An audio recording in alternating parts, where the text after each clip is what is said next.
신대학교 문제는 첫 번째는 어떻게 하면 좋은 양질의 목회자를 교육시켜낼 것이냐, 그 방법, 신학의 장일원화, 장학금 문제, 뭐 이런 문제를, 좋은 목회자를 어떻게 키워낼 것이냐 하는 게 첫 번째고요. 두 번째는 종합대학교로서 한신대학교를 앞으로 어떻게 할 거냐. 매각하자는 이야기도 있고 뭐 별의별 얘기가 다 있는데 정말 가능한 것인지, 저는 한신대학교는 유지돼야 한다고 생각합니다. 한신대학교 역사 80주년이고 종합파 40주년을 맞이했습니다. 좋은 양질의 목회자, 지성과 영성을 겸비한 목회자를 길러낸다는 것과 이 시대를 선도할 사회의 평신도 지도자들을 양육한다는 것이 한신대학교의 건교 이념입니다. 그 목적을 제대로 이루지 못하고 있고 많은 문제점도 있지만 저는 아직은 포기해서 안 된다고 생각합니다. 지성과 영성을 겸비한 신학생, 목회자를 교육해내기 위해서는 신학의 장의 일원화가 첫 번째입니다. 물론 교수님들의 열정도 문제가 있고 옛날에 비해서 또 학생들의 자세도 문제가 있지만 지금처럼 교수님들이 수유리와 오산을 양쪽을 왔다 갔다 하면서 교육하는 시스템에서는 저라도 그렇게 될 수밖에 없을 것 같다는 생각이 듭니다. 그래서 1, 2학년은 양산리에서 주로 교양 과목, 그리고 특히 영어 중심 외국어 교육, 여기는 우리 기장 안에 정식 교수는 아니지만 박사학위를 가지고 있는 많은 목회자들이 있습니다. 이분들이 1, 2학년을 집중적으로 교육하는 거죠. 오산에만 와서. 그리고 학사 관리는 교목실 목사님들이 좀 인격 관리를 해주시면 좋겠다 싶고요. 3학년부터 대학원까지는 수유리에서 공동체 생활을 하면서 집중적인 영성과 신학 교육을 했으면 좋겠다는 생각이 듭니다. 사람은 다 한계가 있어서 시 공간의 제약을 받고요. 장소에 따라서 어렵습니다. 장소에 따라서 신앙과 생활이 결정에 영향을 받습니다. 저는 종합파 초창기 세대로서 신학과만의 캠퍼스가 아니라 훨씬 10배나 많은 일반학과 교수들과 논리와 사회적 환경 속에 신학과가 요만큼 던져져 있다는 것이 얼마나 힘든가, 그 속에서 경건과 영성 이것을 지켜내고 양육시켜 나가는 것이 얼마나 힘든지를 경험한 세대입니다. 그 대신 폭넓은 지성, 신학의 테두리를 갖추지 않고 사회와 소통하며 인문학, 철학, 경제학, 사회학 수많은 학문들을 접해서 폭넓은 목회자가 될 수 있는 아주 좋은 장점이 있습니다. 이거 두 가지를 같이 살려나가는 방향으로 한다면 종합파의 좋은 결실을 맺을 것이라고 믿습니다. 정원도 다 채우고 또 등록금도 다 받아서 재정도 도움이 되고 그게 제일 좋은 방법이고요. 둘 중에 하나를 선택한다면 저는 재정적인 어려움을 감당하더라도 수업 분위기와 소명감 있는 사람들을 키워내는 것이 기장 정신에 맞고 우리 교단의 미래에 더 유익하다는 그런 의미였습니다. 어떻게 하면 그렇게 훌륭한 학생들을 모집할 수 있을까요? 지금 얘기해요? 예. 첫 번째는 선생님들과 학생들 사이에 정말 진지한 수업 분위기가 만들어져야 되고요. 그것이 수일이 신학부의 모델이었습니다. 그리고 정말 제가 중요하게 생각하는 것은 저희 어렸을 때는 교회에서 신학교 가라는 얘기를 많이 했습니다. 그냥 점수가 안 되니까 가봐라 그게 아니라, 전과 하니까 일단 가봐라 그게 아니라, 정말 우리 목사님들이 자기 교회에서 정말 똘똘하고 인격이 잘된 어린이 청소년들을 눈여겨보았다가 그 아이들을 기도로 키우면서 신학교를 유도해 줘야 됩니다. 현장 교회의 도움 없이 한신대학은 절대로 살아날 수 없습니다.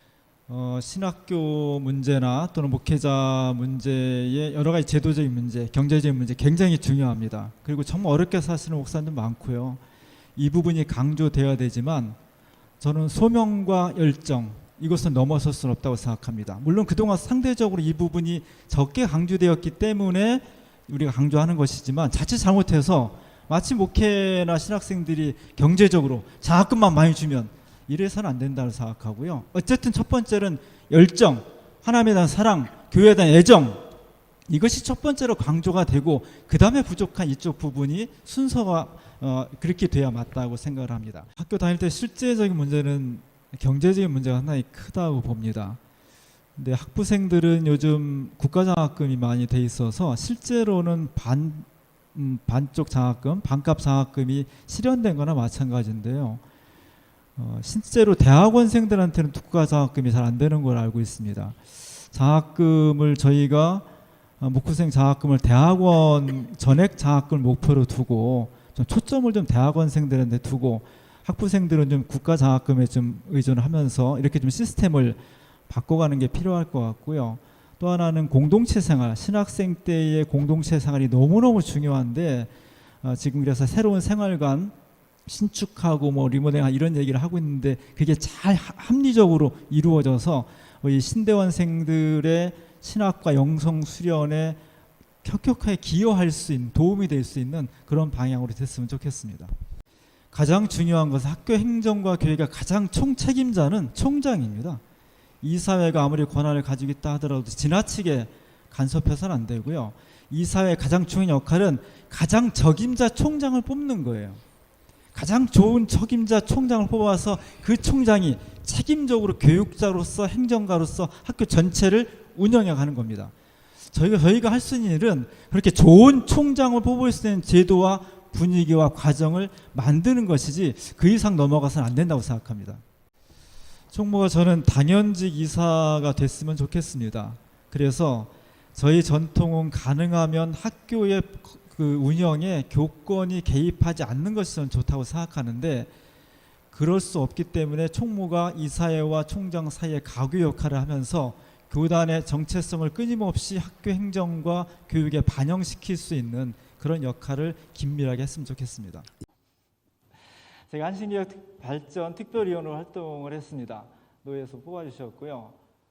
저는 기본적으로 101회 총회인가 이사회에 대한 거의 불심에 가까운 결의를 해서 총장 인준을 부결시켰고 그리고 이사들의 잦은 사퇴 권고안을 의결했던 101회 총회 그리고 한신개혁특위를 만들었고 제가 활동을 했습니다. 저는 이사회가 잘한 것도 있고 잘못한 것도 있는데 다 우리 한신의 선후배들이고 또 장로님들이기 때문에 이 문제를 부드럽게 풀어야 한다고 생각을 했습니다. 퇴로를 열어줘야 되고 서로 협의와 대화를 통해서 자존심 상하지 않게 어떤 길을 만들어줘야만 그래야만 이 사회도 제 역할을 감당할 수 있다고 생각을 했습니다. 왜냐하면 그 직전에 우리보다 훨씬 교권이 강한 총신 그러니까 예장 합동 측이 총신대 이사회를 마음대로 못하는 걸 보았습니다. 교육법적인 지위를 사회법적으로 가지고 있기 때문에 아무리 교권이 어떻게 해도 안 되더라고요. 마찬가지로 우리도 똑같은 위치고 교권이 훨씬 학교에 영향을 덜 미치고 있는 한신에서 강압적인 모드는 저는 어렵다고 생각을 했습니다. 그래서 부드럽게 대화하면서 이 문제를 풀어간다고 주장을 했고 그 안에서 좀 강경한 입장과 온건한 입장이 의견 대립이 있었습니다. 저는 당연하다고 생각하고요. 문제는 그런 의견이 대립이 있을 때 얼만큼 그 회의가 충분하게 양쪽의 이야기를 가능한 많이 듣고 서로 절충하면서 합의점을 도출해내느냐가 민주주의의 기본인데 제가 볼 때는 그 부분이 조금은 미흡했다고 생각이 듭니다. 하나의 그 자부심과 좋은 결실은 저희가 공적인 차원에서 한신 신학 교육을 어떻게 할 것인가라는 주제로 공청회를 열었다는 것입니다. 그동안 한신 문제, 신학 교육 문제 수많은 이론들이 있었습니다. 그런데 그것이 다 검증되지 않는 공적 기관에서 공적으로 추진되지 않은 개인의 의견들에 의해서 많은 총회원들이 흔들렸습니다. 저는 무엇이든지 간에 공적인 기관이 공적인 절차를 통해서 토론회와 또 검증 절차를 거친 안들이 많이 양산될 때에 우리에게 비전이 있다고 생각합니다. 그런 면에서 한신개혁특위에서 신학 교육을 위해서 어떤 발전 방안이 있는지를 공식적으로 처음으로 공청회를 했다는 것이 제가 그것을 주관했다는 것이 큰 보람으로 남습니다.